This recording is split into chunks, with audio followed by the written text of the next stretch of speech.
A sculptor strikes a chisel against granite, a simple act repeated for thousands of years. This video reveals the scientific principles hidden within ancient stone carving techniques. You will gain a completely new way of seeing history, understanding the brilliant minds behind the monuments not as primitive, but as pioneering physicists and engineers.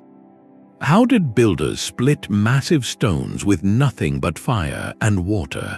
What secret knowledge allowed them to shape the hardest rocks with soft copper tools? By the end, you will see every ancient wall and statue as a testament to a lost science. What forgotten intelligence do you think is still waiting to be rediscovered in stone? That sculptor's hammer blow is a perfect equation in motion. For a moment, the entire world narrows to a single point of contact, where a simple principle of physics becomes a creative act. This is the foundation of all stonework, the ancient and intuitive grasp of applied force. It was not about brute strength, but about control, about directing energy with such precision that a seemingly solid block of stone could be persuaded to yield. Every culture, from the stone workers of Mesopotamia to the pyramid builders of Egypt, began with this same fundamental understanding. They learned to make a small, directed force overcome the immense compressive strength of rock.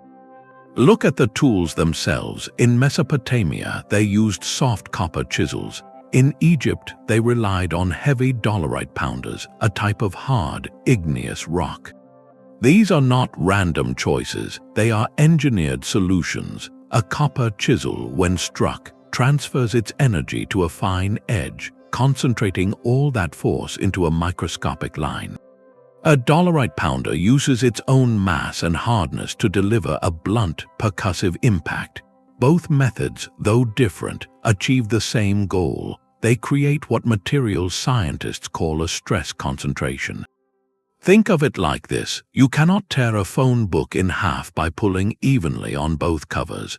But if you start a tiny nick in the edge, you create a weakness, a focal point for all your energy. Suddenly, the pages rip cleanly along that line. The ancient carver's chisel blow is that initial nick.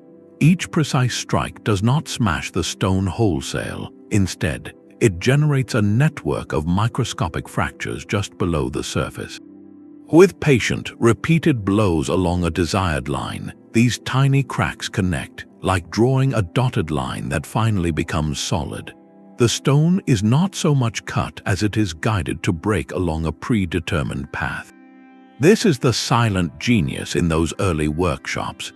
Long before the formal laws of mechanics were written, these artisans were masters of leverage, impact, and material failure. They understood that to shape the world's hardest substances, you did not fight their strength, you invited their weakness, and with that foundational mastery of force, they were ready to unlock the elements themselves. But the sculptor's hammer is not the only voice in the conversation with stone. Sometimes the dialogue is a whisper, a patient, grinding friction that transforms a rough block into a polished masterpiece. This is the secret of abrasion, a technique that trades the drama of impact for the quiet power of persistence. In ancient China, a craftsperson working a piece of jade would not reach for a chisel. Instead, they would use a simple cord or a bamboo drill, feeding it with a wet paste of sand and water. Hour after patient hour, the sand, which is mostly quartz, would slowly scrape away microscopic particles of the jade.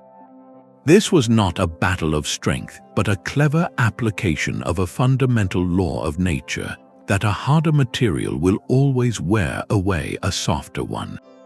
This principle is formalized in what we now call the Mohs scale of mineral hardness, a ranking from 1 to 10.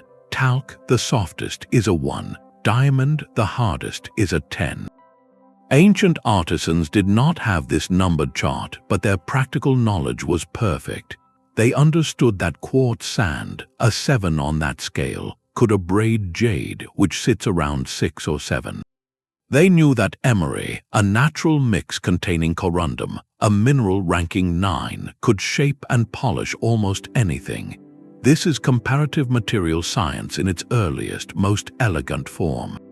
The process itself involves what modern engineers call tribology, the study of friction, wear, and lubrication. The water in that sandy slurry was not just to make mud, it served three brilliant purposes. First, as a lubricant, it reduced friction just enough to let the abrasive particles roll and cut more efficiently. Second, as a coolant, it carried away the heat generated by friction, preventing the stone from cracking from thermal stress. And third, it flushed away the ground-up stone debris, constantly exposing fresh, sharp, abrasive grains to the work surface. This method was essential for achieving what a hammer and chisel could not: a flawlessly smooth surface, the intricate curves of a statue's face, or the perfect cylindrical bore of a drilled hole. It reveals a mindset focused not on breaking, but on refining, on guiding the stone to its final form through relentless, gentle persuasion. And if abrasion represents a patient dialogue, then the next technique was a calculated argument, one that used the very climate against the stone itself. There is a profound difference between asking a stone to break and commanding it to split. This command was delivered through fire and water, a technique so elegantly destructive it feels almost like alchemy. Picture a line of workers in an ancient quarry, not with hammers but with bundles of dry wood. They build a controlled fire directly along the line where they need a massive block to separate from the bedrock. The flames lick at the stone for hours, perhaps even days, until the rock glows with a deep, stored heat. Then, on a signal, they douse the roaring fire with torrents of cold water. The result is a sharp, explosive crack, a clean fracture along the intended plane. This is thermal shock, a masterful application of physics disguised as elemental drama. The secret lies within the stone itself. Granite, limestone, and sandstone are not uniform substances. They are aggregates of different minerals, each with its own personality. Quartz, feldspar, and mica, for example, all expand at different rates when heated. As the fire burns, these minerals push against each other internally, creating immense, locked-in stress. The sudden cascade of cold water is the trigger. It causes the heated surface layer to contract violently and rapidly, while the stone just beneath it remains expanded. This differential creates a shear force so powerful it overcomes the rock's tensile strength. The stone does not just break, it delaminates, cleaving along the path of greatest weakness, which the builders had meticulously prepared with their line of fire. This was not a hope for a lucky break. It was a predictable, repeatable process. Evidence of this precise knowledge is etched into quarries across the world. In Aswan, Egypt, the famous unfinished obelisk still lies attached to the bedrock, surrounded by trench-like channels that show clear signs of fire setting. At Ollantaytambo in Peru, the monumental red granite blocks that form the fortress walls bear the characteristic smooth, almost glassy surfaces that result from rapid thermal fracturing, distinct from the rough texture left by pounding stones. These sites are not just archaeological wonders, they are open-air laboratories where we can still read the experiments of ancient engineers. They operated without a textbook on thermodynamics, yet through meticulous observation and trial over generations, they codified a reliable method to make the earth itself yield to their will. It speaks to a mindset that saw the natural world not as a collection of obstacles, but as a system of forces waiting to be understood and harnessed. And if they could command stone with fire, what other elemental partnerships did they discover? The command of fire and water reveals a partnership with physics, but what if the greatest tool was not a force, but a patient, invisible reaction? Some of the most perplexingly smooth surfaces in ancient stonework, especially in notoriously hard rocks like basalt, hint at a different kind of mastery. The theory suggests that certain cultures did not just shape stone, they persuaded it to soften using the quiet power of chemistry. This idea centers on the use of mild, plant-based acids. Imagine a worker applying a paste made from crushed sorrel leaves, which contain oxalic acid, or a solution of fermented fruit, rich in citric acid, onto a line marked for cutting. These substances are not powerful enough to dissolve the rock outright, but over hours or days they initiate a subtle chemical conversation. The science is straightforward yet brilliant. Many stones contain minerals that are vulnerable to acidic attack. Limestone, for instance, is primarily calcium carbonate, which reacts with even a weak acid to form a soluble salt, carbon dioxide gas, and water. In simpler terms, the acid gently eats away at the stone's surface, turning a solid layer into a softened, chalky residue that can be scraped away with a wooden or even a copper tool. For igneous rocks like basalt, which are rich in iron and magnesium, the acids would target the binding agents between the mineral crystals, effectively loosening the stone's grip on itself. This process, known as chemical weathering, is what naturally sculpts cliffs over millennia. The revolutionary idea is that ancient artisans found a way to accelerate and direct this natural process with intentional precision. This is where the archaeological debate becomes fascinating. Mainstream scholarship often points to the incredible efficiency of abrasives and pounding techniques. Yet, some researchers point to artifacts and experimental tests that keep the chemical theory alive. There are ancient Egyptian stone vessels with interiors so smoothly curved and narrow that it seems mechanically impossible to have been achieved with a drill alone without leaving telltale marks. In the Americas, there are basalt carvings with surfaces that appear almost polished by something other than friction. Experimental archaeologists have tested the idea, applying plant acid pastes to stone samples and finding that, with repeated applications, they can indeed create a workable, softened layer that allows for shaping with surprisingly little effort. This does not prove it was done historically, but it demonstrates it was entirely possible with the materials and knowledge available. Whether this method was widespread or a specialized secret, the concept itself reframes our view of ancient innovation. It suggests a profound observation of the natural world, noticing how certain plants could stain or etch stone, and then harnessing that property for creation. It moves the narrative from sheer force to a kind of biochemical negotiation, where the stone itself is invited to participate in its own transformation. And if they could soften stone, what other material transformations did their observational science unlock? The quiet chemistry of acids suggests a patient conversation with stone, but what if the most powerful tool was not a substance, but a vibration? There is a persistent and haunting idea that some ancient builders mastered a far more elusive force, the precise power of sound. Imagine not the chaotic noise of a quarry, but a focused, rhythmic chorus. A team of workers, each with a simple hammer, taps in a precise sequence around a massive stone block. The taps are not random blows, but tuned strikes, creating a specific, resonant tone. As the rhythm builds, the stone itself begins to hum, vibrating in sympathy until, with a final clear note, it splits cleanly along a perfect, predetermined line. This is the speculative principle of acoustic resonance as a tool of fracture, a concept that sits at the fascinating boundary between material science and ancestral memory. The physics behind it is sound, quite literally. Every object, from a wine glass to a granite slab, has a natural resonant frequency, a specific pitch at which it vibrates most easily.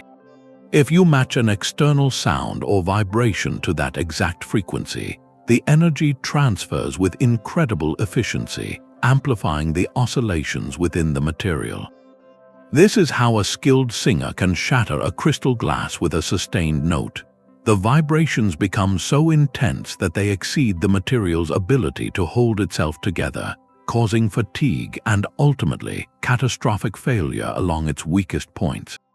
For a complex, heterogeneous material like stone, finding that precise frequency would be a monumental feat of observation and experimentation.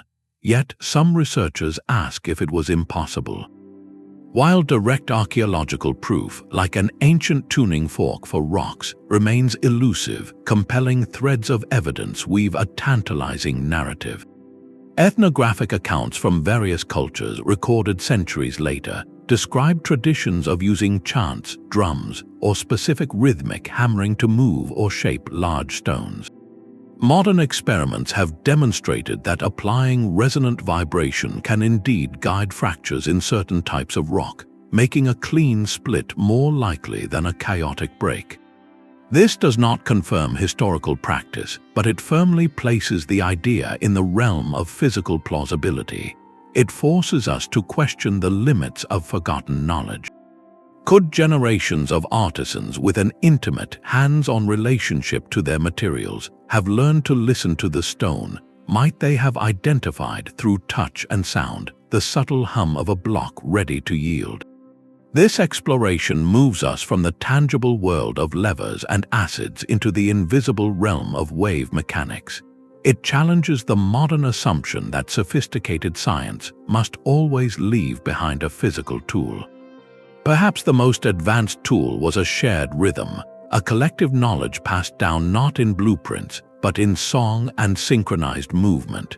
It represents the ultimate fusion of human intuition with the hidden laws of the physical world, a partnership where creation itself was conducted like a symphony.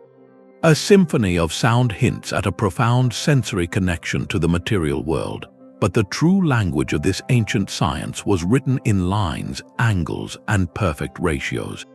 Look at the flawless taper of a Greek column or the mesmerizing, puzzle-like fit of Inca masonry.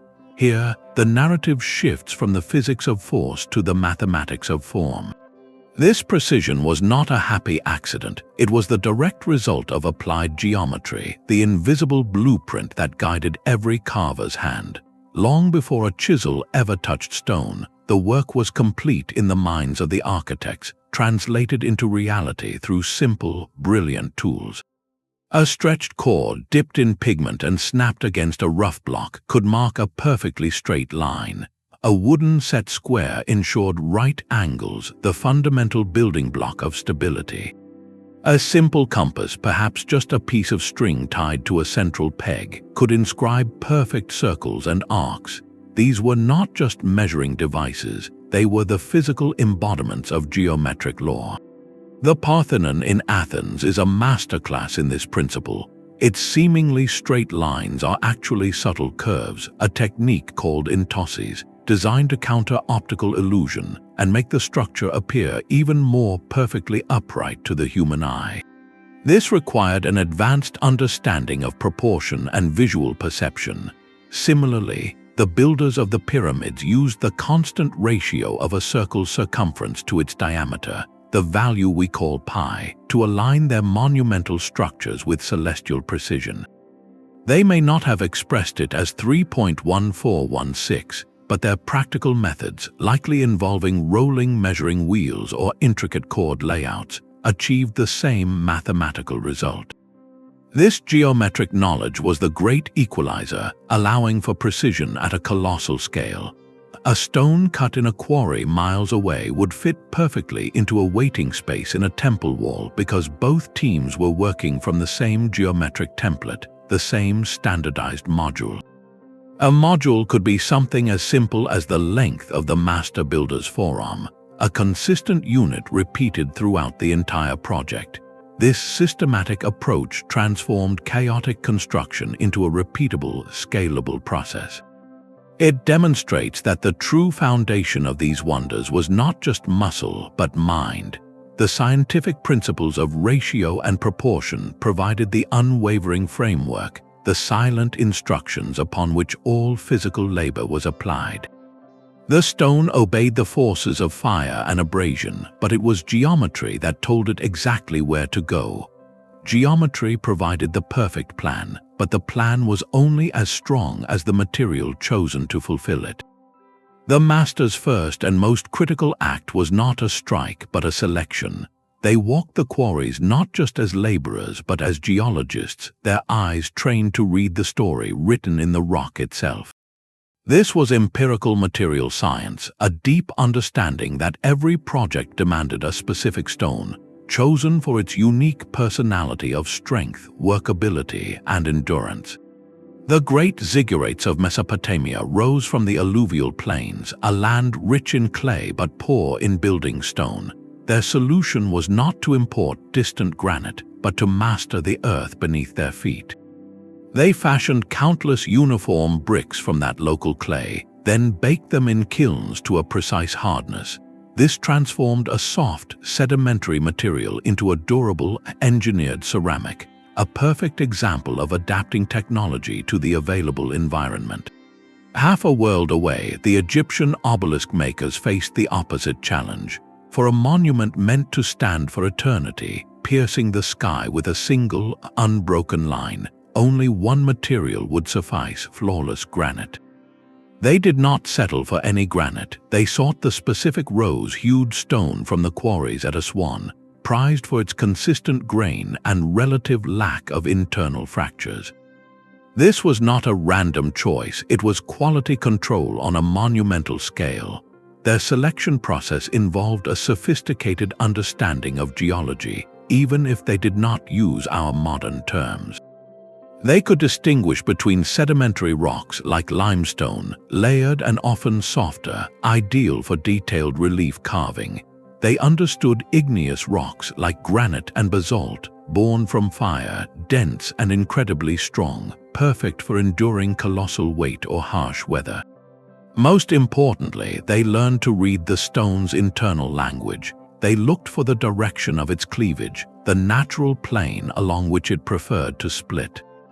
Trying to carve against the grain was an invitation for disaster, a lesson learned through costly trial and error over generations. They tapped stones with hammers, listening to the ring, a clear, high tone indicating a sound, flawless block, while a dull thud might reveal a hidden crack or flaw that could cause it to shatter under stress. This pre-industrial vetting process was a science of prediction and prevention. By choosing the right stone for the right job, they minimized catastrophic waste, saved immeasurable labor, and ensured their creations would not just be built but would endure. The longevity of these monuments, still standing after millennia, is the ultimate testament to the correctness of their initial, silent judgment.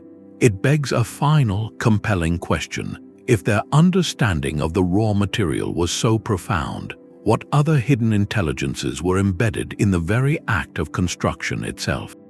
The stone was shaped, but its journey had only just begun. A perfectly carved block weighing as much as 50 elephants now had to be lifted, turned, and placed with impossible precision. This was the ultimate engineering challenge, solved not with magic, but with the elegant application of simple physics.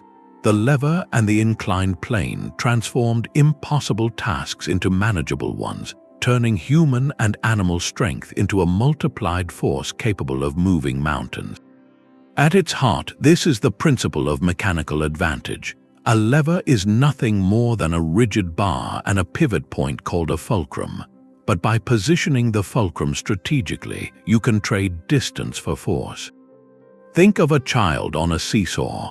A small person sitting far from the center can lift a much heavier person sitting close to it.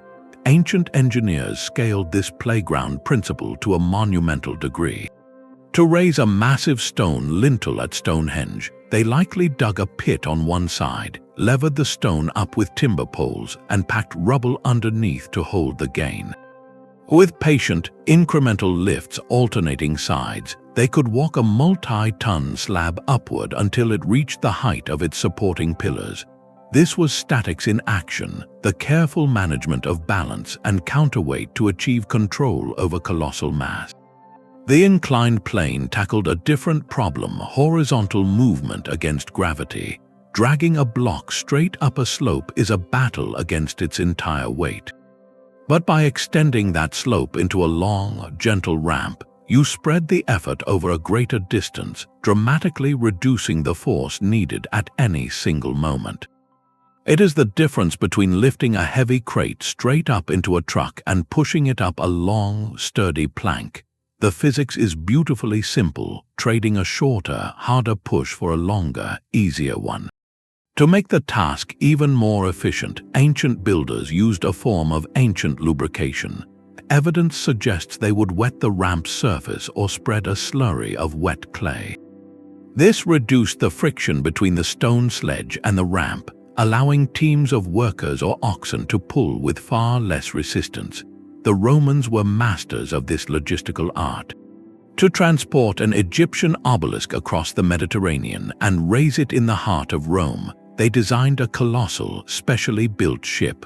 Once ashore, the obelisk was unloaded onto a rolling path of logs and dragged along a prepared, lubricated roadway toward its final site. There, a massive wooden lifting tower, essentially a complex system of levers and pulleys, would have been used to pivot it upright.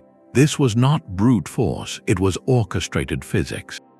Each step from quarry to foundation was a calculated application of simple machines, a global testament to an intuitive yet profound grasp of how the world works. These methods reveal a mindset that saw no problem as insurmountable, only a mechanical puzzle waiting to be solved with intelligence and patience.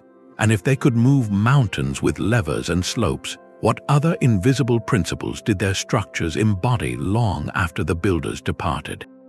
The lever conquered gravity, but water mastered the stone itself. In the quiet of an ancient quarry, the most powerful worker was not a team of oxen, but a simple, persistent trickle. This was the application of hydraulics, a brilliant partnership with fluid dynamics that turned a natural element into a precise, low-energy tool.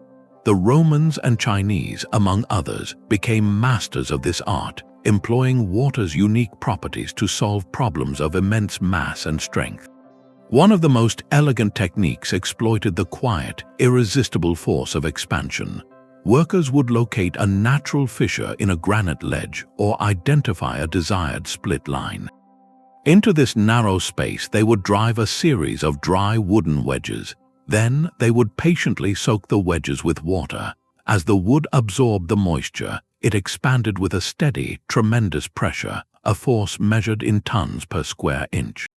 This hydraulic pressure, transferred directly into the heart of the stone, would gradually and predictably force the rock to cleave along the prepared line. It was a silent, patient form of controlled demolition, using nature's own mechanics to do the work of 100 hammers.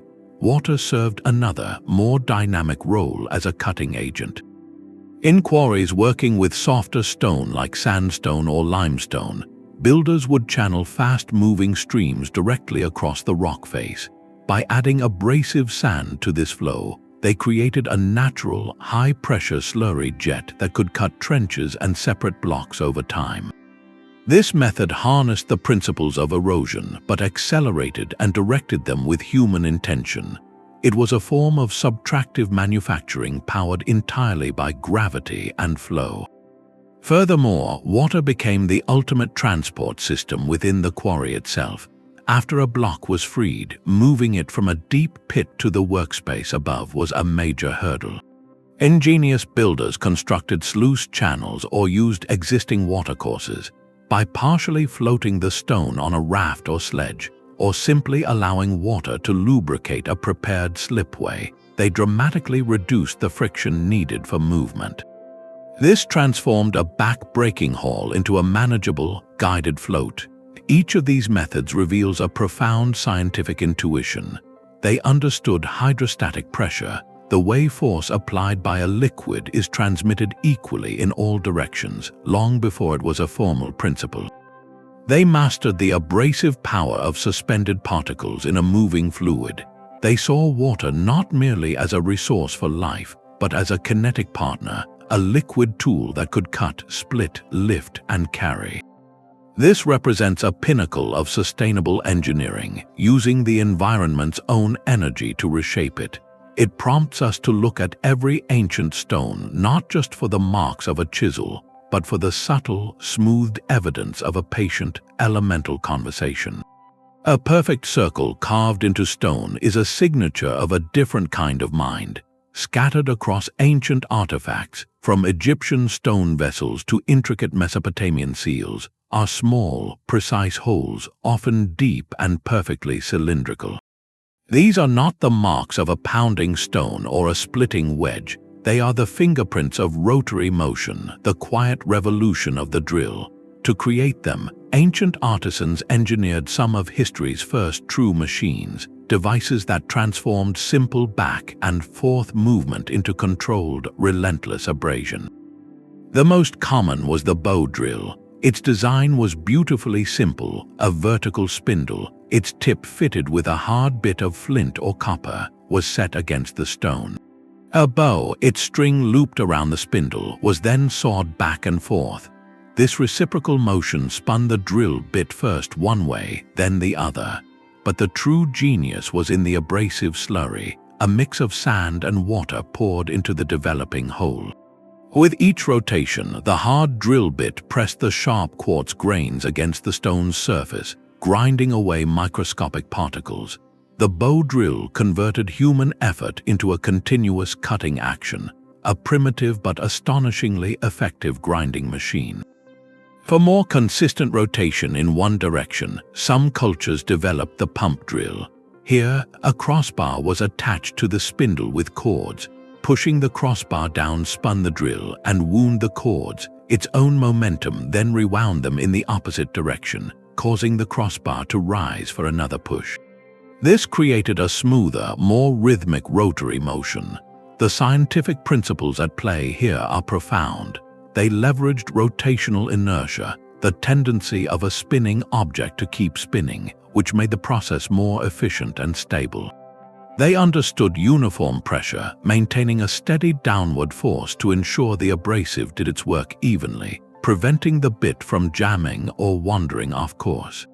And they mastered the continuous application of an abrasive medium, constantly introducing fresh, sharp sand to replace the worn-out powder, effectively creating a self-renewing cutting edge. This technology allowed for feats that seem almost impossible. In ancient Egypt, we find vessels made of diorite, a stone harder than iron, with narrow, deep holes drilled into their centers. The consistency and straightness of these bores reveal a process of remarkable control.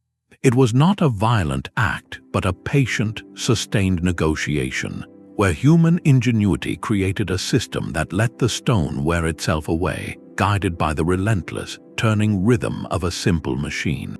This quiet hum of the drill, echoing across workshops for millennia, speaks to a fundamental leap in engineering thought, moving from impact to rotation, from breaking a thing apart to meticulously hollowing it out. The drill's hollow hum gave shape to the interior, but the soul of the stone was revealed on its surface. That final, mirror-like finish on an obsidian mirror or a granite statue feels like a modern miracle, yet it was achieved through one of history's most patient and systematic scientific protocols. This was the art of polishing, a deliberate, multi-stage reduction of the world to an almost impossibly smooth plane. The process began not with finesse, but with coarse correction. Artisans would first attack the rough tool marks with an abrasive slurry of coarse sand and water, using flat stones or stiff pads to grind down the most prominent ridges. This was macro-level work, removing the hills and valleys left by the chisel and the saw. Once the surface was uniformly flat, they would switch to a finer grit, perhaps a silty clay or crushed limestone. This second stage began the true transformation, wearing down the smaller scratches left by the coarse sand, refining the texture from gravelly to smooth. The final act employed the finest powders imaginable, crushed hematite, powdered pumice, or even the microscopic silica skeletons of diatoms, applied with soft leather or felt pads, sometimes with just the palm of the hand. These ultrafine abrasives performed a silent, microscopic ballet. Their action was not about removal, but about perfection. They worked to eliminate the last remaining nanoscopic peaks and valleys on the stone's surface. The science here is one of light and topology, A rough surface scatters light in every direction, which is why an unpolished stone appears matte and dull. But as the surface irregularities shrink to a size smaller than the wavelength of visible light, something magical happens. Light can no longer catch on those tiny edges. It begins to reflect in a coherent, unified beam. The stone stops scattering light and starts reflecting it, transforming from a light-absorbing mass into a luminous plane. This understanding of optics was deeply practical, yet it carried profound cultural weight. In many societies, a mirror finish was not merely decorative, it was symbolic. A polished jade disc in ancient China or a gleaming obsidian mirror in Mesoamerica was more than an object. It was a capture of light, a fragment of clarity, a surface meant to hold a reflection of the world or the divine. The weeks or months dedicated to this final polishing were not just about aesthetics. They were a ritual of completion, a physical meditation that turned inert rock into a medium for illumination. This meticulous, graduated process from coarse to fine reveals a granular understanding of material science, a recognition that perfection is not a single act, but a layered journey of persistent refinement. The final polish captures light, but the first cut was guided by it. Before any stone was set, the builder's most crucial tool was a simple wooden stake driven into bare earth, a gnomon casting a slender, speaking shadow. This was solar geometry in its purest form, using the sun as a vast celestial compass and level. By meticulously tracking the path of that shadow from dawn to dusk and noting how its length changed with the seasons, ancient engineers could derive absolute directions, perfectly level horizons, and align their creations with the cosmos itself. The process began with finding true north. A builder would plant a vertical rod and mark the tip of its shadow at different points throughout the day. The shortest shadow, cast when the sun was at its highest point, points directly north-south. By repeating this over several days and bisecting the arc of the shadow's path, they could establish a meridian line of astonishing accuracy.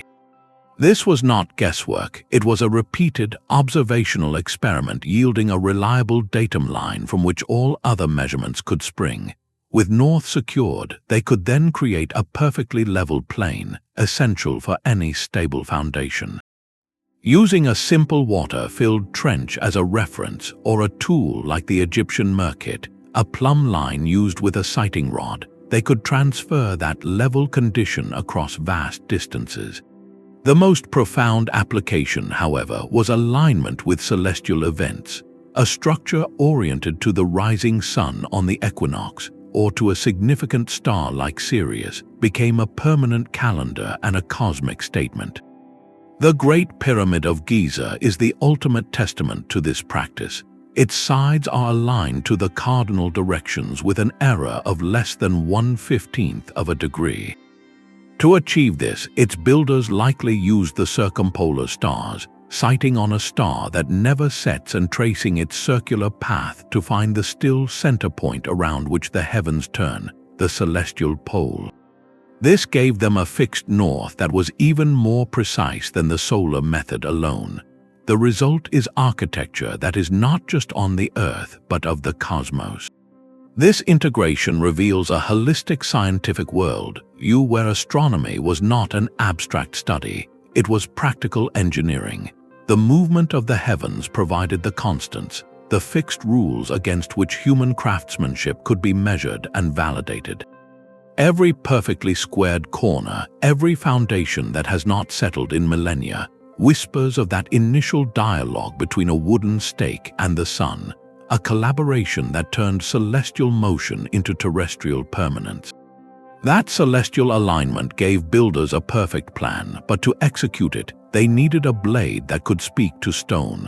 The chisel in a master's hand was never just a piece of metal. It was the pinnacle of a silent, centuries-long arms race, a story of fire, chemistry, and relentless experimentation. The evolution of stone carving is, in truth, the evolution of metallurgy. Each leap in what could be built was preceded by a leap in what could be built with. The earliest metalworkers discovered copper, a beautiful, malleable material that could be shaped into elegant tools. But against the unyielding hardness of granite or basalt, a pure copper chisel would quickly deform, its edge folding over like soft clay. It was a frustrating limit, a brilliant material that simply wasn't hard enough for the grandest ambitions. The solution emerged not from a single genius, but from generations of smiths tending their fires, observing how different ores behaved. They made a monumental discovery by adding a small amount of tin to molten copper. They created an entirely new material, bronze. This was not a simple mixture. It was a true alloy, where the two metals combined at a molecular level to form crystals that were harder and more durable than either component alone. The science, though unknown to them, was profound. The tin atoms disrupted the orderly lattice of copper atoms, making it more difficult for the metal structure to slide and deform under stress. This gave bronze a property called edge retention, meaning a sharpened chisel could withstand hundreds of strikes before needing to be resharpened. It transformed the workshop, turning a frustrating struggle into a manageable process. Yet the quest for hardness did not stop. In some regions, tin was scarce, forcing innovation along different paths. Artisans in the Andes, for example, developed arsenical bronze, alloying copper with arsenic to achieve a similar hardening effect, a testament to the global drive to solve the same material problem. The next great leap came with iron, but raw iron from a bloomery furnace was often softer than good bronze. The critical breakthrough was carburization, the process of introducing carbon into the hot iron. By hammering the metal in a charcoal fire for hours, carbon atoms would seep into its surface, creating a thin layer of what we now call steel. This steel edge was significantly harder, capable of biting into stones that would have laughed at copper. It was a triumph of empirical chemistry. Smiths learned through patient repetition that the right balance of fire, air, and fuel could transform a common metal into a peerless tool. This entire journey, from soft copper to carburized iron, represents one of humanity's first and most impactful research and development programs. It was a slow, iterative dance of trial and observation, where each failed tool was a data point and each successful alloy a published result. The driving question was always practical. What recipe in the fire will give me a blade that outlasts the stone? This relentless push for a better tool, born from the desire to shape the enduring earth, quietly laid the foundational principles of materials science, forging the very language of modern engineering in the heat of an ancient forge. The forge gave them blades that could outlast stone, but the true monument was the will to wield them for a lifetime. A single pyramid or temple wall represents more than applied physics. It is a breathtaking triumph of sustained human psychology. These projects spanned generations, demanding a level of coordinated effort and morale that rivals their engineering. The hidden science here was not of levers, but of people, a mastery of motivation, organization, and shared purpose that transformed thousands of individuals into a single, enduring creative force. How do you keep a workforce engaged for decades, ensuring that the precision of the first stone matches the last? The answers lie in a sophisticated, if unspoken, understanding of group dynamics. Labor was often segmented into manageable, specialized units, much like teams in a modern project. Quarry workers, transport crews, skilled carvers, and setting teams each had a clear, defined role. This created a sense of ownership and expertise, turning an overwhelming task into a series of achievable daily goals.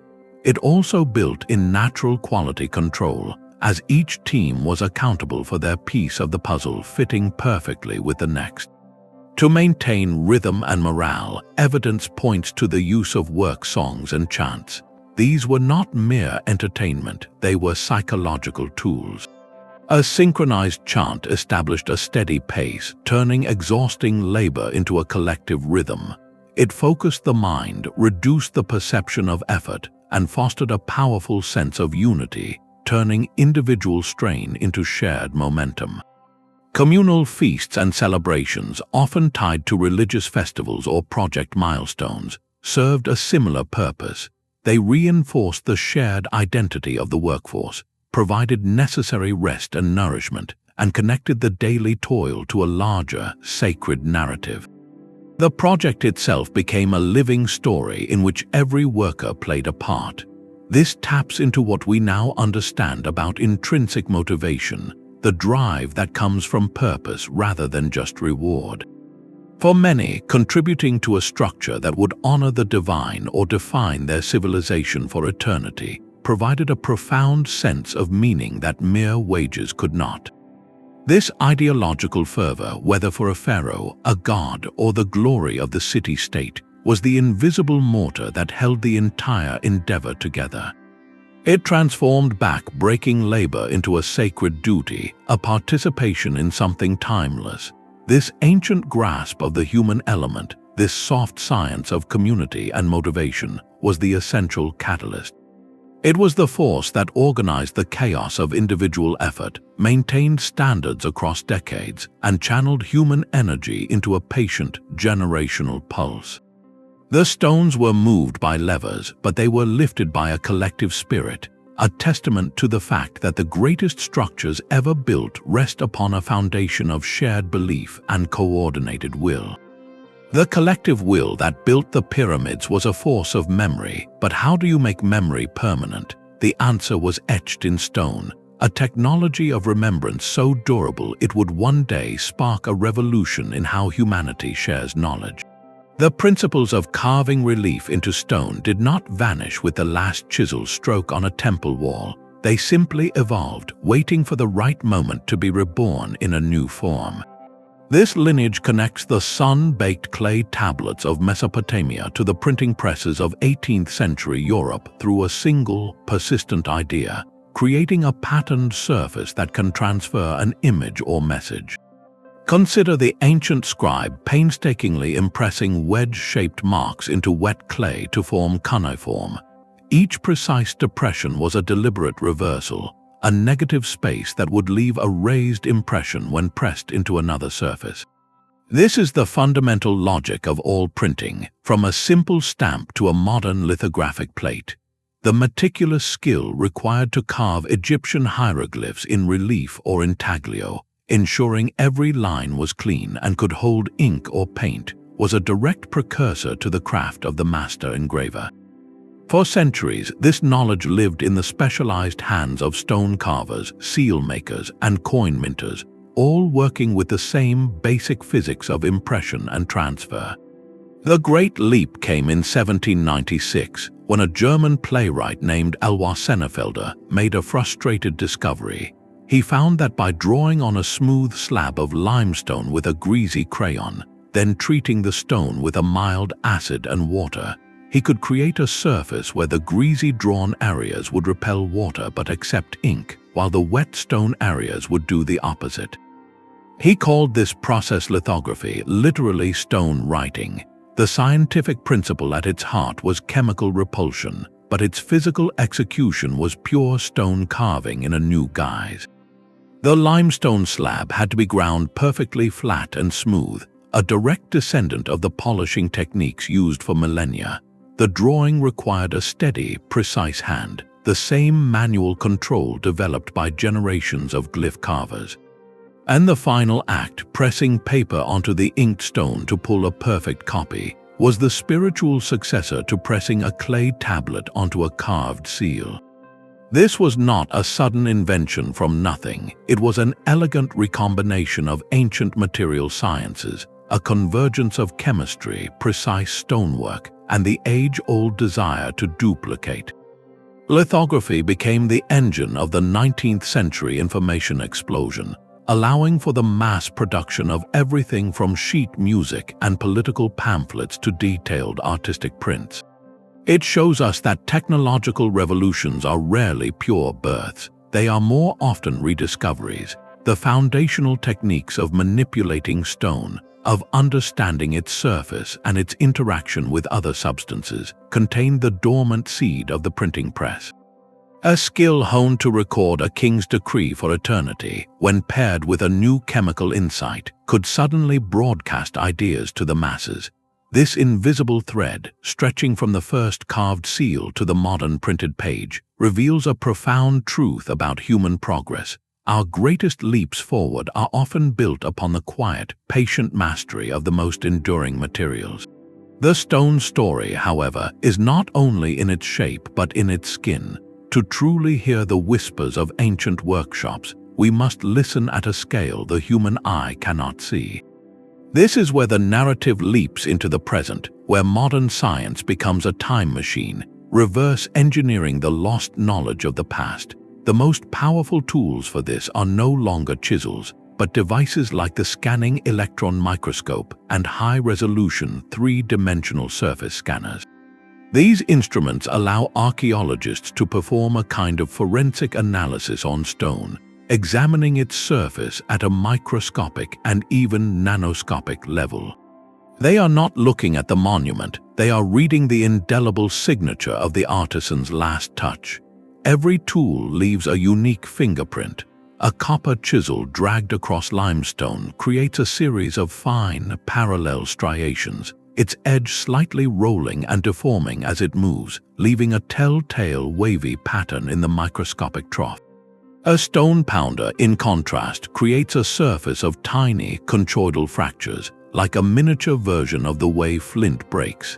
A sand abrasion slurry leaves a chaotic, pitted landscape, while a plant acid treatment might show a subtly etched, almost melted appearance where the mineral bonds have been chemically altered.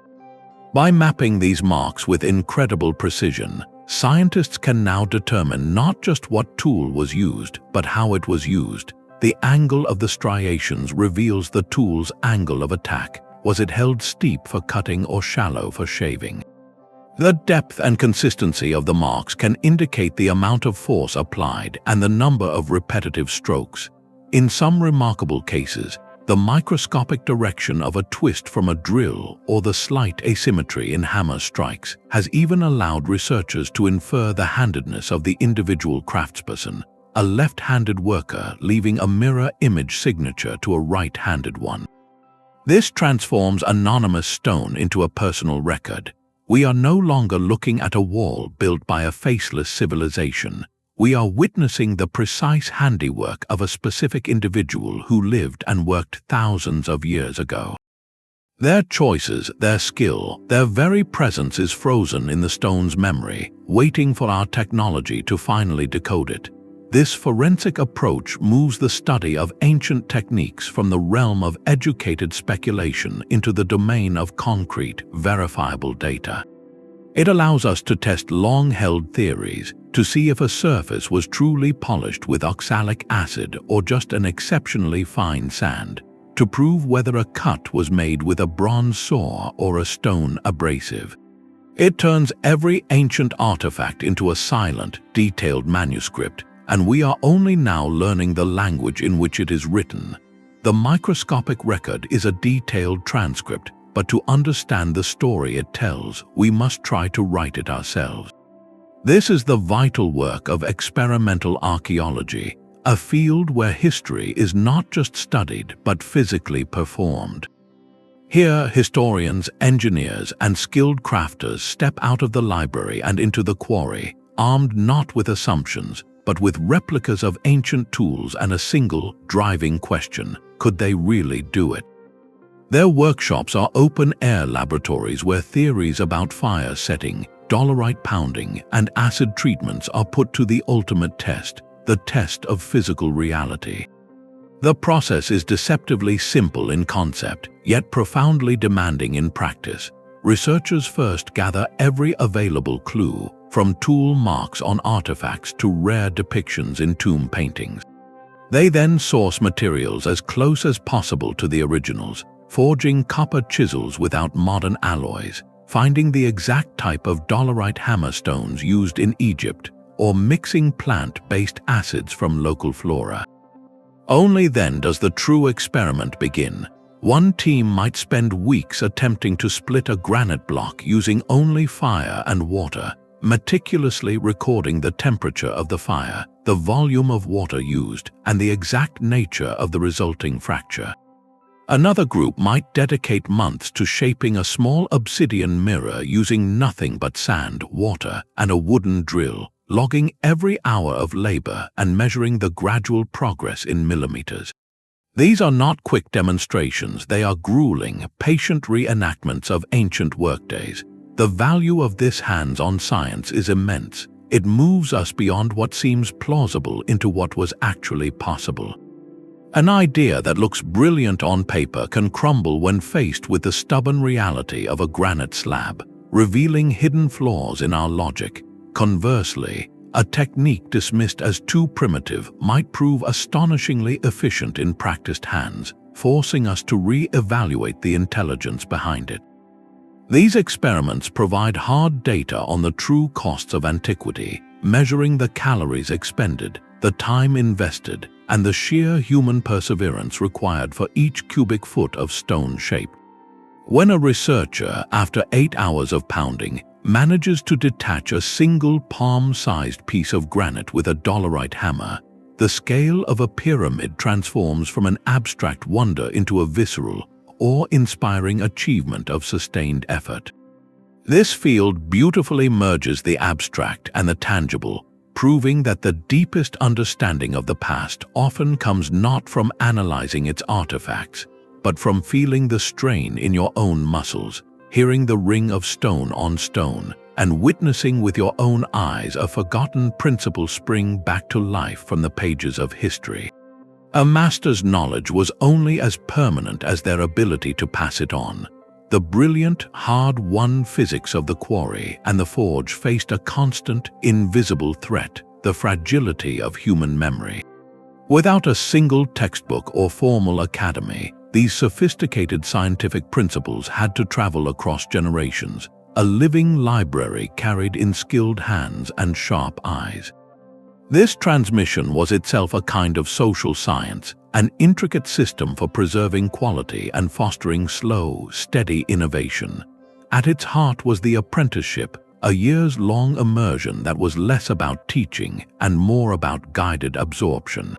A young learner did not start with theory. They began by fetching water, mixing abrasive slurries, or holding a lamp.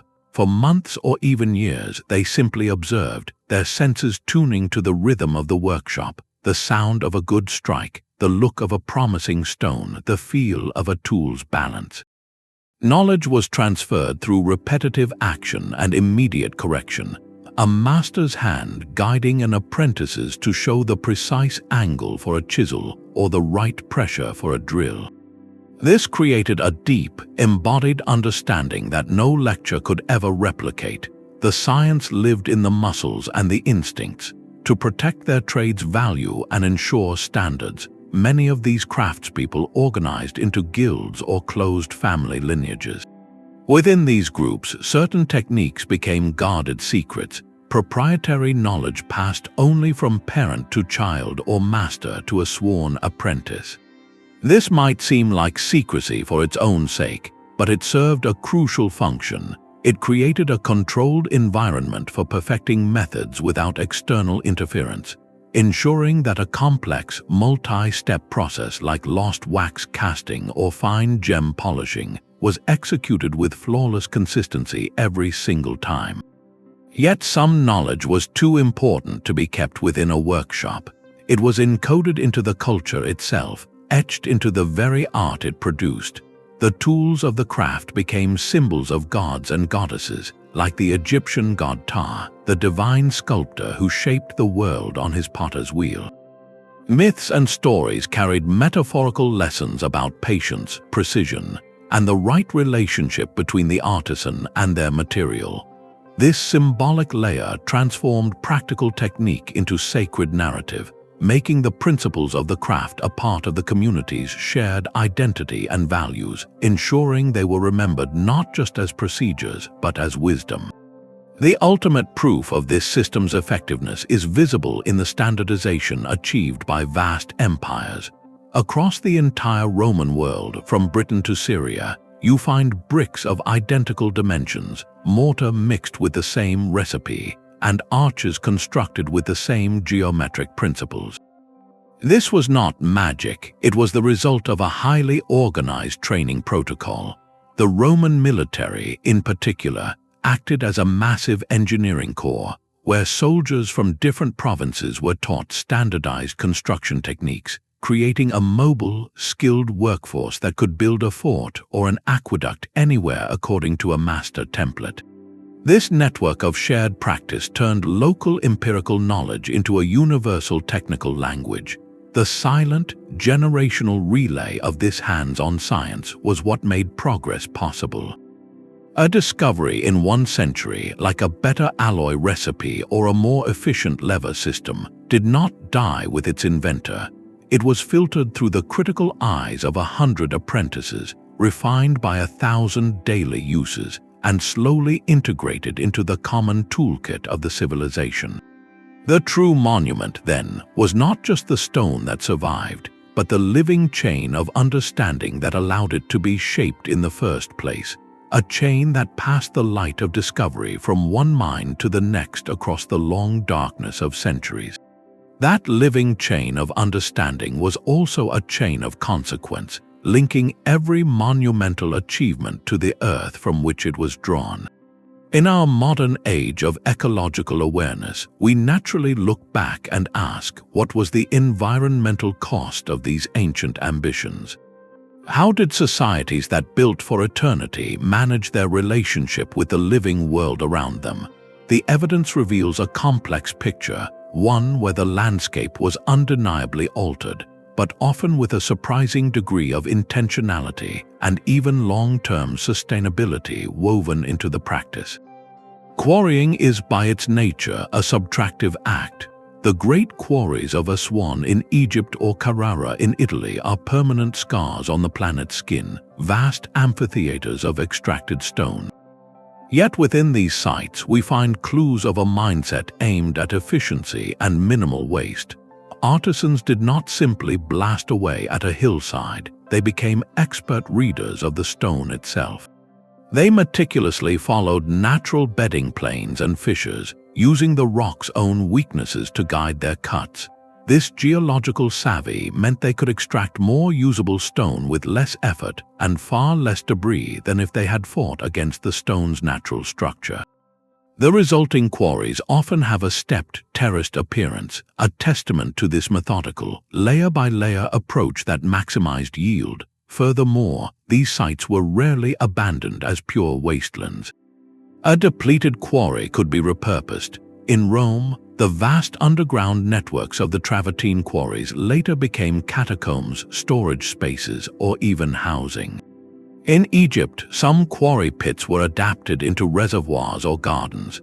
The material itself was often recycled, with stones from older, dismantled structures finding new life in later buildings, a continuous cycle of use that respected the immense labor originally invested.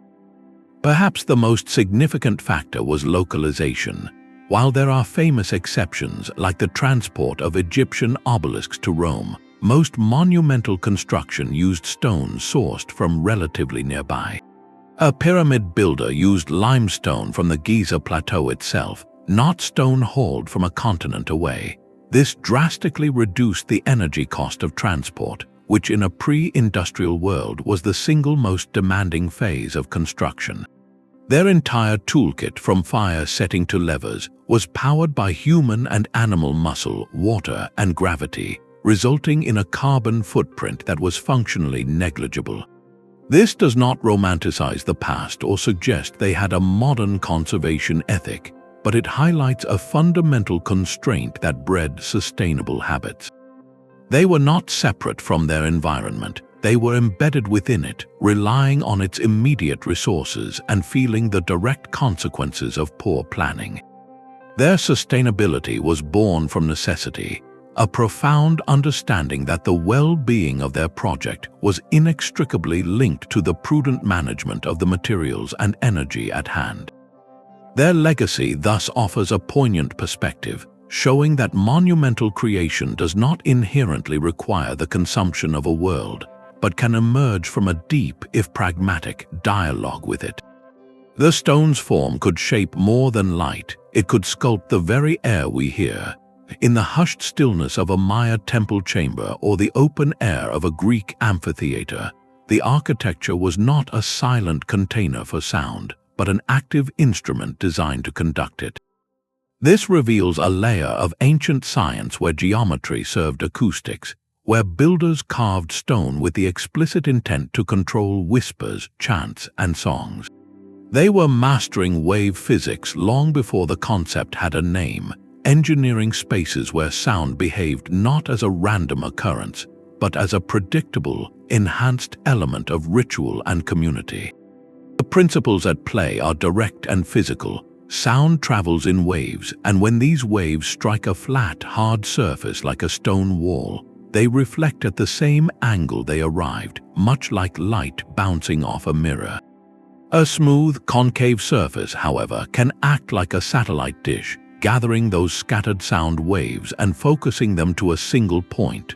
A rough, irregular surface will diffuse sound, scattering the energy to create a sense of enveloping ambience. Ancient architects learned to shape stone to achieve all these effects. In the great amphitheater of Epidaurus in Greece, the perfection is audible. Each of the thousands of limestone seats is not just a place to sit, it is a finely calculated acoustic filter. The stepped rows create a scalloped surface that breaks up and diffuses the low-frequency rumble of a moving crowd, preventing muddy echoes. Meanwhile, the precise curvature of the theater bowl and the hard, smooth surface of the stage floor reflect the higher frequencies of an actor's voice upward and outward, carrying clear syllables to the very last row without electronic amplification. This was not a lucky accident, it was the result of iterative design, of observing how sound behaved in earlier, less perfect structures and refining the angles over generations. Across the ocean, in structures like the Maya site of Chichen Itza, a different acoustic miracle occurs. Stand before the great stepped pyramid of Kukulkan and clap your hands. The echo that returns is not a simple repetition, but the distinct chirp of the sacred Quetzal bird. This phenomenon is created by the precise spacing and angle of the stone steps, which act as a diffraction grating for sound waves, filtering and reshaping the reflection into a specific, symbolic frequency.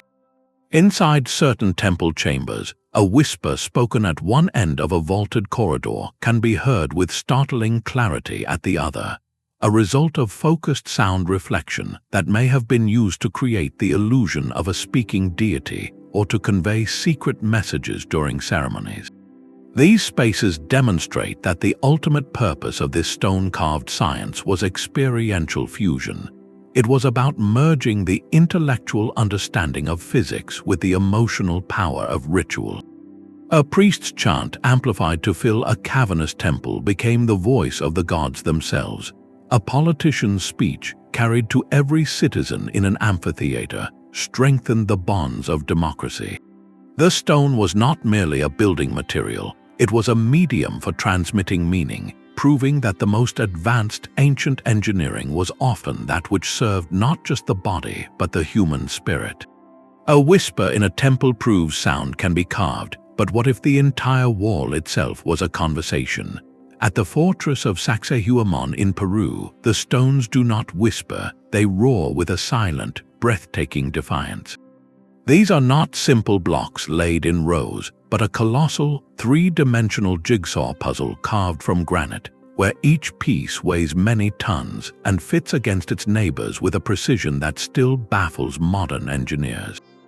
This is polygonal masonry, a technique where the concept of a wall is redefined, and the science of stone carving reaches its most elegant structural form. The challenge here was absolute: to create monumental, enduring structures without a single drop of mortar to bind them. The solution was not in glue, but in geometry and friction. Each irregularly shaped stone had to be a perfect, unique key, shaped to match the exact negative space formed by the stones already set around it. This required the builders to think not in 2 dimensions, but in 3, mastering a practical form of topology, the study of shapes and spaces.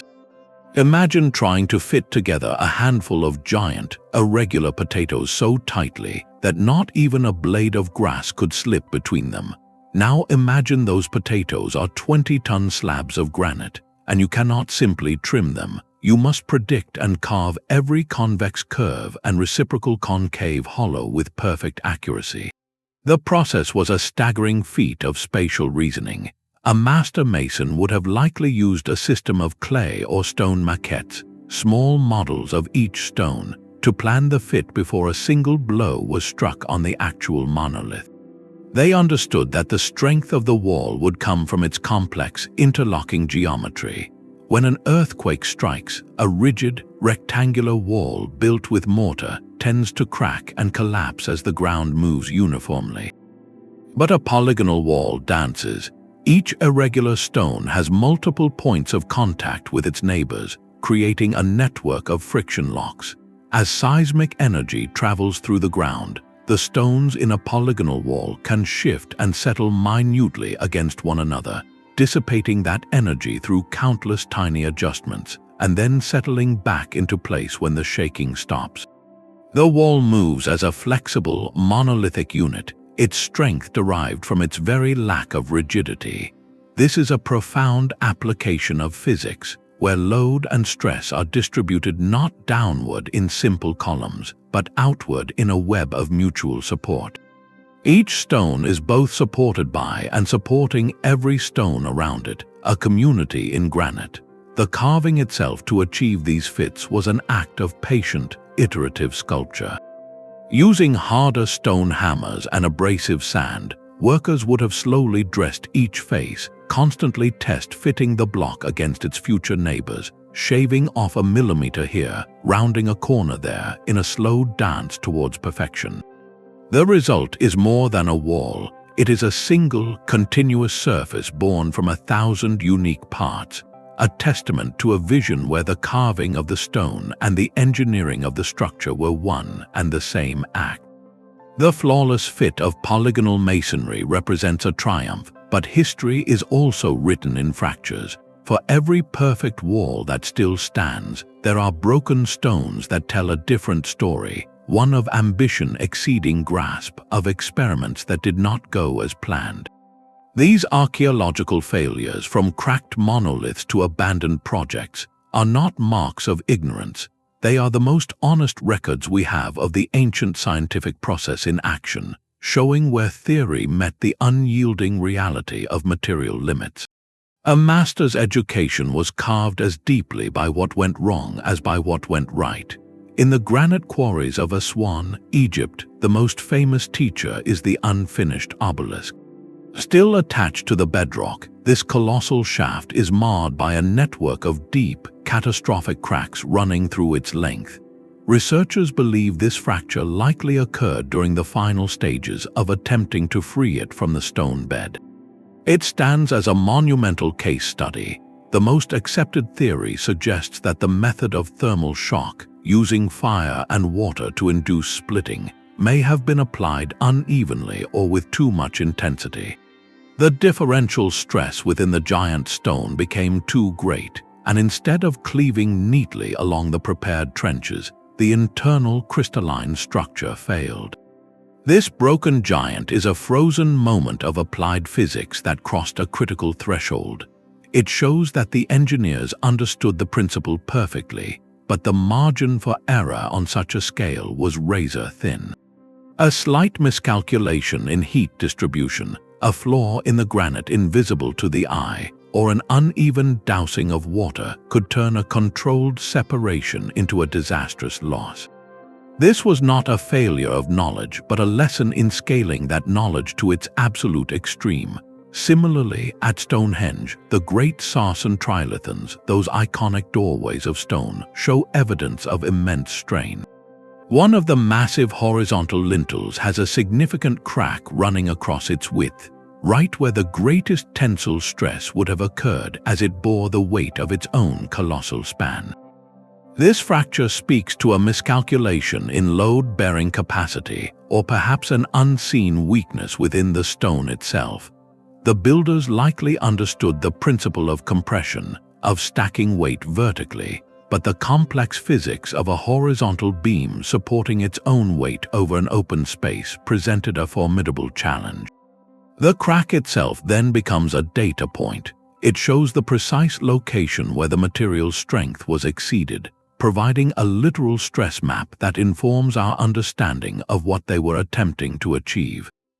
Beyond catastrophic breaks, there are quieter adaptations. Across the ancient world, we find structures with clear repairs, where a cracked cornerstone was carefully shored up with smaller stones or a leaning wall was buttressed by an added ramp. These are not admissions of defeat, but evidence of responsive engineering. They reveal a process of continuous feedback. A wall that settled unevenly taught a lesson about foundation preparation. A block that shattered during transport informed new methods for supporting weight on sledges. Each problem forced an innovation, a tweak to the existing body of principles. This iterative process is the very heart of practical science. It moves from abstract understanding to grounded wisdom. The broken obelisk taught the next generation of quarry masters about the granularity of granite and the patience required for thermal expansion. The cracked lintel informed later architects about the need to select stones with particular grain structures for horizontal loads. By studying these moments where the stone said no, we gain unparalleled insight into the boundaries of their knowledge. We see them not as infallible mystics, but as brilliant experimenters, pushing their materials and their methods to the very edge, learning from the feedback of the physical world, and writing their most valuable lessons in the very fractures they sought to avoid. The broken stone taught a lesson in physics, but the perfect stone was chosen to teach a lesson in meaning. Every selection from the quarry was a declaration, a fusion of deep material science with an even deeper cosmology. The ancient builder was not just an engineer, but a philosopher of substance for whom the color, density, and origin of a rock were chapters in a sacred text. They saw the enduring nature of granite and understood it as the physical manifestation of eternity itself. This is why the burial chambers of Egyptian pharaohs, meant to house their spirits for all time, were lined and capped with this most impervious stone. Its incredible compressive strength, its resistance to weathering, these were not just practical benefits, they were symbolic prerequisites. To use a softer stone would have been a theological contradiction, a flaw in the cosmic logic of the monument. The stone's scientific property of durability became its spiritual property of permanence. Conversely, consider the soft, luminous glow of an alabaster lamp in a Sumerian temple. This stone, a form of gypsum, is relatively soft and easily carved, but its true genius lies in its translucency. When a flame was placed inside a vessel made of this material, the entire lamp would glow with a soft, diffuse light, banishing harsh shadows.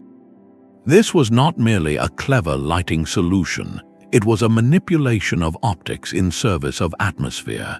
The alabaster transformed a point source of fire into an ethereal, encompassing radiance, perfect for creating a sense of otherworldly presence in a sacred space. The choice was a scientific observation. Light passes through this stone in this particular way, harnessed to produce a specific emotional and spiritual effect. Color itself was a powerful scientific and symbolic language. The vibrant red granite of Aswan was not chosen at random. In many cultures, red was the color of life force, of blood, and of the potent power of the sun. To build with it was to infuse a structure with that vital energy. In the Americas, the Incas prized green stones like serpentine for ceremonial objects, connecting its color to water, fertility, and the living earth. Black basalt, dense and somber, was often associated with the underworld or with deities of night and mystery. This was not superstition divorced from observation, it was a holistic system of knowledge. They observed that a stone of a certain color came from a specific, often distant or dramatic location, a volcano, a riverbed, a mountain peak. Its origin story, combined with its visual and tactile properties, wove it into a network of meaning. A stone was not an inert commodity. It was an emissary from a particular part of the created world, carrying the essence of that place into the built environment. This fusion reveals the profound depth of their scientific worldview. It was not a cold, detached cataloging of facts. It was a warm, integrated understanding where the practical how of a material was inseparable from the symbolic why. To know that granite was hard was a piece of technical data. To choose granite for a tomb because its hardness mirrored the desired eternity of the soul, that was applied wisdom. It meant their workshops were places where the laws of physics and the questions of philosophy were answered with the same strike of the hammer. The monument, in the end, was a testament written in the very language of the earth, a language they had learned to read not only with their hands, but with their entire understanding of the universe. The broken obelisk holds its lesson in granite, but our understanding of it now lives in silicon. A powerful new form of inquiry is reshaping the field, one that uses the logic of the computer to decode the logic of the stone. Archaeologists and engineers are now partnering with digital artists and software specialists to build virtual workshops where no stone is too precious to test. This is the realm of computer-generated imagery and finite element analysis, tools that allow us to run experiments inside a perfect digital memory. The process begins with data. Researchers feed the software with the precise material properties of a specific stone, its density, its crystalline structure, its tensile and compressive strength. They define the virtual tool, a copper chisel, a dolerite pounder, even a line of fire. Then they set the parameters of force, the angle of a strike, the duration of heat, the volume of water. With a command, the simulation begins. On screen, a block of virtual limestone is struck by a virtual hammer. But we are not just watching an animation, we are witnessing a physics calculation in real time. The software models the propagation of stress through the material, showing exactly how microscopic fractures would initiate and spread from the point of impact. It can visualize in slow motion and brilliant color the shockwave traveling through the stone, revealing why a blow in one location causes a spall to pop off in another. This allows scientists to test theories with incredible precision. Would a fire-setting technique have worked on this particular type of sandstone? The simulation can apply digital heat, showing the differential expansion of mineral grains, and then introduce virtual water to trigger the thermal shock, predicting the exact path of the resulting fracture with mathematical certainty. It can calculate the exact number of worker hours needed to drill a hole in basalt using a bow drill and quartz sand, factoring in the wear rate of the abrasive and the necessary pressure.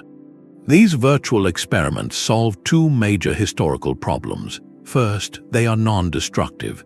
You cannot take a hammer to the only surviving example of a delicate stone artifact, but you can model its creation 1,000 times in a computer, learning how it was made without ever touching it. Second, they make the invisible visible. We can see the internal stresses that would remain hidden inside a real block of stone, watching the failure happen from the inside out. This digital archaeology offers a profound new way to test the scientific principles we have been exploring. It turns anecdotal evidence into quantifiable data. A theory about acoustic resonance can be modeled by applying specific vibrational frequencies to a digital stone and observing if and where fatigue cracks develop. An idea about the efficiency of a certain lever system can be tested by simulating the weight, the friction, and the applied force, showing whether a small team could truly have raised a multi-ton obelisk. This fusion of computer science and ancient history does more than answer old questions. It helps us ask better ones. By seeing the physics unfold in a clean, controlled virtual space, we gain a deeper appreciation for the intuition of the ancient masters, who understood these same forces through the feel of a tool in their hands and the sound of the stone itself. The digital world, in its own way, is becoming a bridge back to that lost sensory knowledge, allowing us to witness for the first time the hidden mechanics of a craft that once shaped the world. The digital model is a perfect echo, but the true resonance is felt in the human hand. Our journey through the silent science of stone reveals a narrative not of magic, but of meticulous observation, of countless trials and patient errors, of intelligence applied directly to the material world. From the physics of a directed blow and the calculated drama of thermal shock to the quiet chemistry of abrasion and the unwavering logic of geometry, these civilizations operated with a profound, if pre-theoretical, grasp of natural laws. They did not have our textbooks, but they possessed the most crucial tool of all, a relentless curiosity to question how the world works and the ingenuity to harness its answers. The fire that split granite, the water that expanded wooden wedges, the sand that polished jade to a mirror finish, each was a partnership with a fundamental principle. They remind us that scientific thinking is not a modern invention, but a fundamental human trait, expressed through the mediums and challenges of its time. It is the drive to see a problem, observe its components, test a solution, and refine it over generations, a process etched as deeply into their workshop traditions as it is into our laboratories today. The stones they left behind, therefore, are far more than monuments of power or faith. They are enduring testaments, written in the language of the earth itself, to the human mind's timeless capacity to understand, to adapt, and to shape the world with both strength and subtlety. These mysteries are not closed chapters, but open invitations to look closer at the past with fresh eyes. We would love to hear which of these hidden techniques amazed you most. Was it the patient power of plant acids, the celestial precision of solar alignment, or the resilient genius of polygonal masonry? Share your thoughts in the comments below, and if you enjoyed this exploration of the hidden science of history, be sure to subscribe to join us for the next discussion.